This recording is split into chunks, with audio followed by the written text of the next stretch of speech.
The city is a dangerous place. Every 4 seconds, a bike gets stolen in Europe.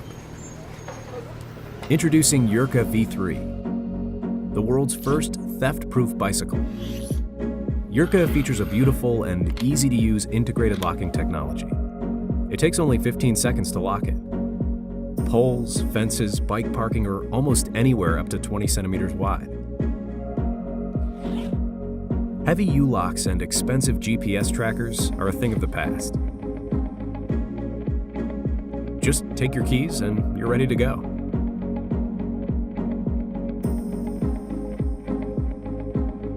Oh, and the wheels? They are secured too by special anti-theft nuts.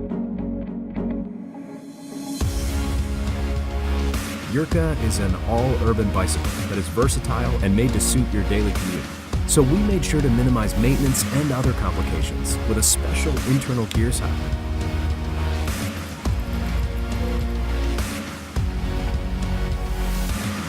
Yerka represents the search for a reliable and secure product.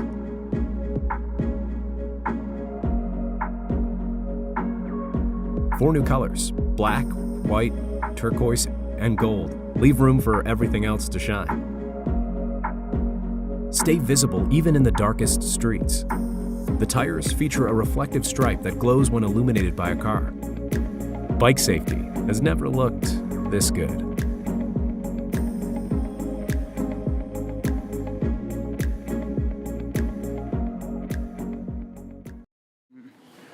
Well, hi Andres. We are from the University of Chile. We are studying Ingeniería Comercial.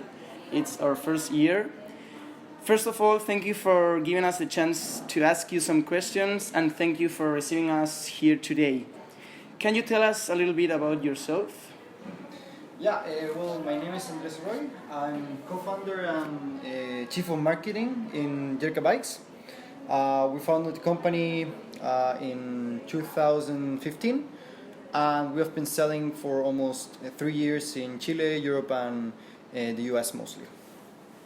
Okay, the first question. People used to say that for starting a new business, you have to search like a problem or a necessity in the society. Where and how and when did this idea come into your head? Well, the story began when I was in school, in one of my last years of studying, and I got 2 bikes stolen. So I always had like this problem in my mind, and I couldn't get rid of it because it was something that happened also to friends of mine. So when I came to college, I had the opportunity to work in a college class to solve mainly a transport problem. And as I was cyclist since I was a small kid, we had this opportunity to solve the bike theft problem.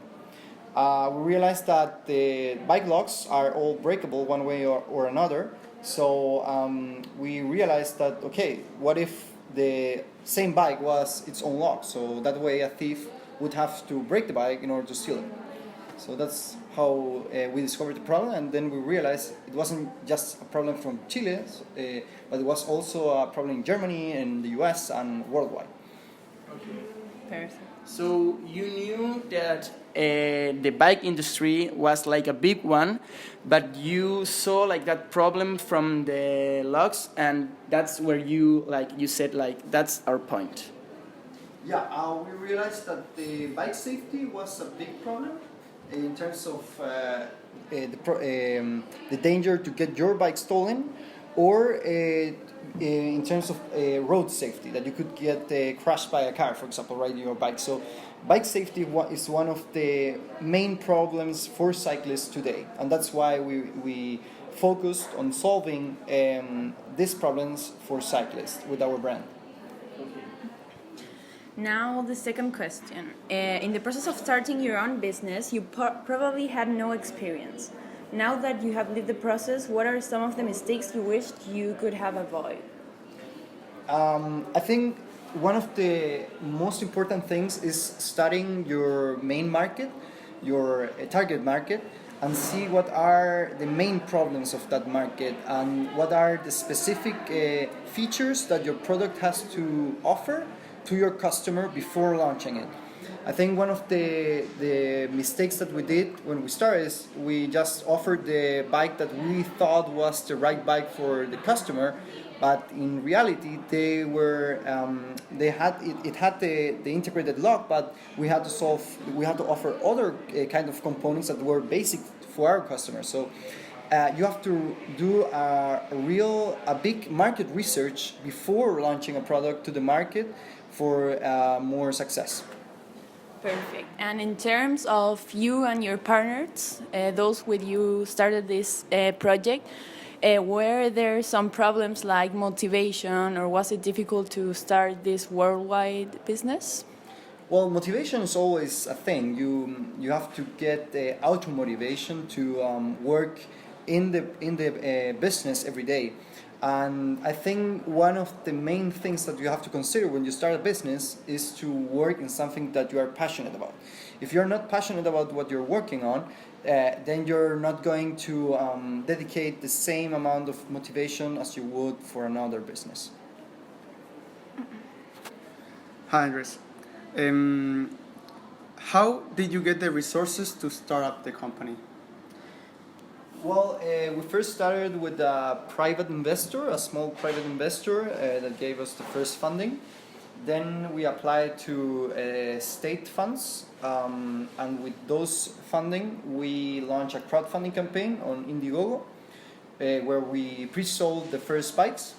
And after that we tested the market, we went to other private investors, and we did a second round of investment. And today we are raising our third round of investment in order to scale to other markets.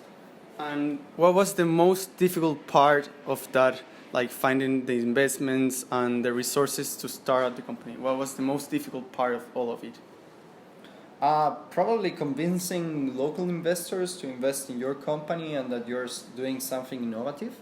In Chile, it's really hard to get private investment because there are really small people or venture capitals that invest in startups. They mostly invest in real estate or in the stock market. So for startups, it's really hard to get private investment. But you did it, so fantastic. We are in the process of it. Now that your business is consolidated, do you have any new ideas that allow you to continue growing? For the Yerka business or other businesses? In the same way, like sports or transport. Well, the brand has evolved that we are caring more about humans in terms of that humans are turning very sedentary. Kids are playing a lot of video games today. People are moving less every day. With apps like, for example, Rappi, you are not going out of your home in order to buy food, for example. You got Corner Shop, they bring you the food to your home. You got Uber, you got Lime. All these new innovations are making people moving less. So our main purpose with Yerka is to keep humans moving, because if we stop moving, we are not humans anymore. So I think we are going to keep innovating in that direction and for sports, and to incentivize people to keep moving. And this is a problem, like we have bicycles in all the streets and people stop buying bicycles because they are like outside. Sorry, continue the question? That is a problem because we all have these bicycles out of our house because they are free and you just have to use the app, and that is a problem to people to stop buying bicycles. Well, first, Mobike is not free. You have to pay a charge per minute that you use the Mobike. The other thing is that Mobike is focused on a last mile problem. That's people that transport through the subway or through buses, and they have to ride the last mile to their work or to their university, for example. So Mobike is focused on one market. We are focused on A to B transportation, and it also serves as a bridge for people that haven't tried bike before to try it, and if they like it, they will buy their own bike. And in reality is that the bike market is growing in Chile, for example, at 10% yearly. So it has a huge growth,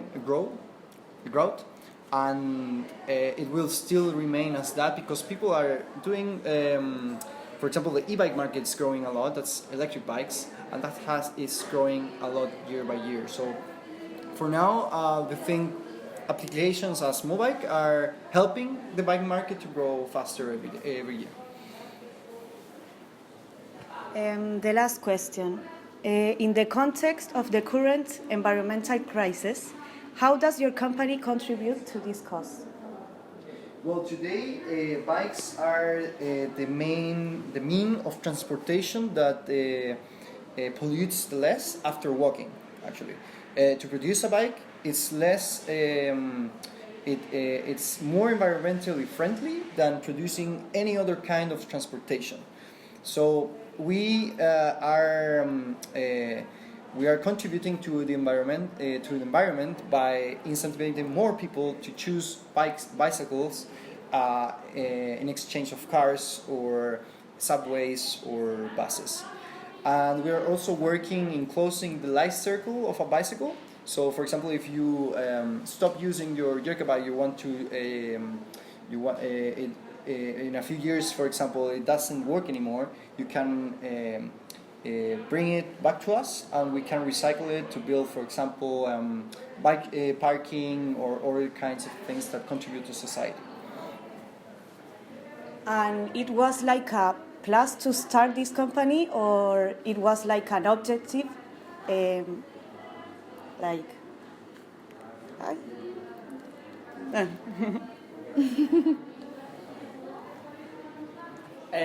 Andres, you mentioned something about electric bikes.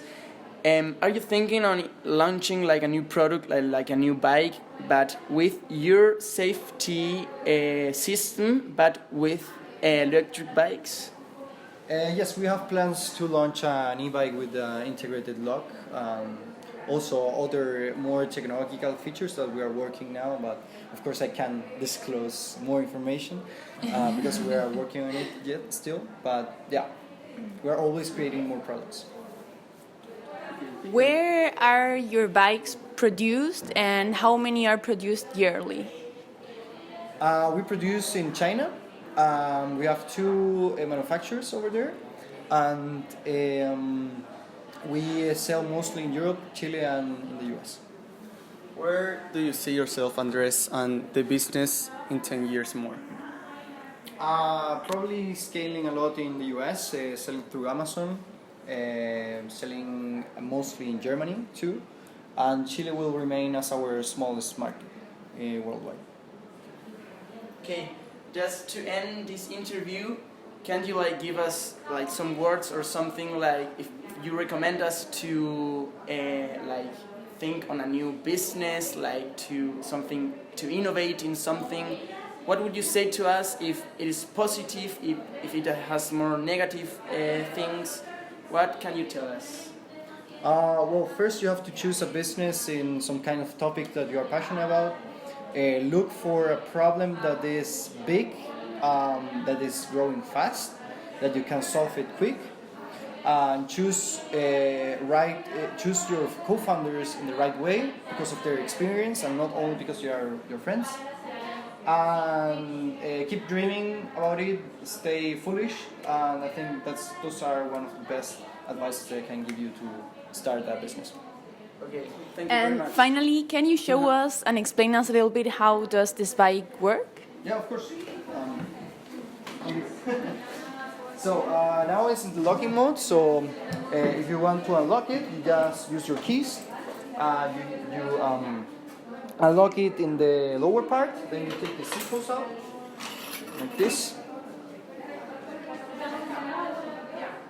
You close it here, and then you got these two arms that are to the side, so you just turn them this way, and you slide the locking cylinder, and then the bike is ready to work. Okay, perfect. Thank you very much. Thank you for your time.